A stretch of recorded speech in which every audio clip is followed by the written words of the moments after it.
অতিরিক্ত হস্তমৈথুনের কারণে কি পুরুষাঙ্গ ছোট হয়ে যায়? আজ আমরা কোনো লোককথা বা গুজবের ভিত্তিতে নয়, বরং মেডিকেল সায়েন্সের দৃষ্টিকোণ থেকে এই প্রশ্নের চূড়ান্ত উত্তর জানব। এটি কি নিছকই একটি ভুল ধারণা, নাকি এর পেছনে কোনো বৈজ্ঞানিক ভিত্তি আছে? তো চলুন সহজ ভাষায় মূল সত্যটা জেনে আসা যাক।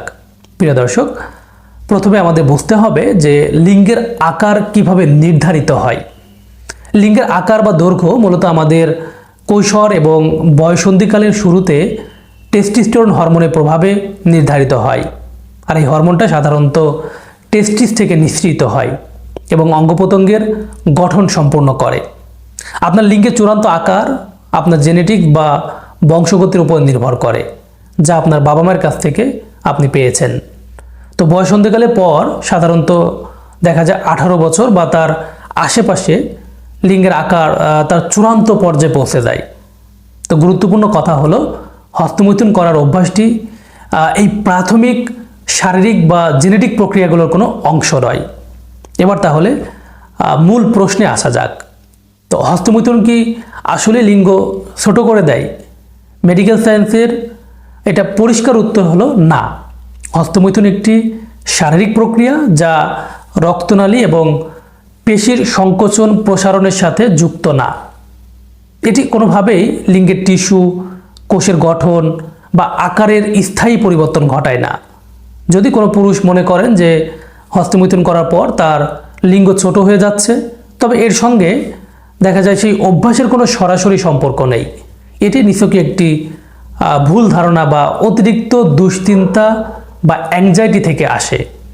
তা এখন প্রশ্ন হলো, তাহলে কেন এই ভুল ধারণাটা এত বেশি প্রচলিত?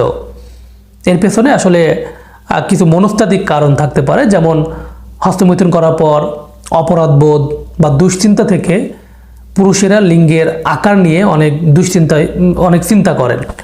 তো এই দুশ্চিন্তার ফলে কি হয়, রক্তনালী সংকুচিত হতে পারে, যা লিঙ্গ সাময়িকভাবে স্বাভাবিকের তুলনায় ছোট দেখাতে পারে। অনেক সময় দেখা যায় পর্নোগ্রাফি বা অন্য মিডিয়ার সাথে নিজের শরীরের তুলনা করার কারণে এই ধরনের ভুল ধারণা ভিতরে জন্মে যায়।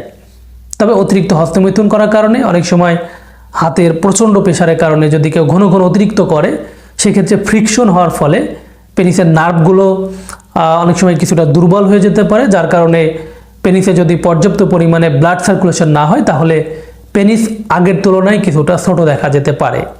এছাড়া অতিরিক্ত হস্তমৈথুন কারণে শারীরিক ও মানসিক বিভিন্ন ধরনের সমস্যা দেখা দিতে পারে। তাই অবশ্যই আপনারা হস্তমৈথুন থেকে টোটালি বিরত থাকার চেষ্টা করবেন। তো বন্ধুরা, যদি আপনি লিঙ্গের আকার বা যৌন স্বাস্থ্য নিয়ে অনেক বেশি দুশ্চিন্তায় ভোগেন, তবে বন্ধুদের বা ইন্টারনেটের গুজবের উপর ভিত্তি না করে, নির্ভর না করে দ্রুত একজন অভিজ্ঞ চিকিৎসক বা সেক্সুয়াল হেলথ এক্সপার্টের পরামর্শ নিন।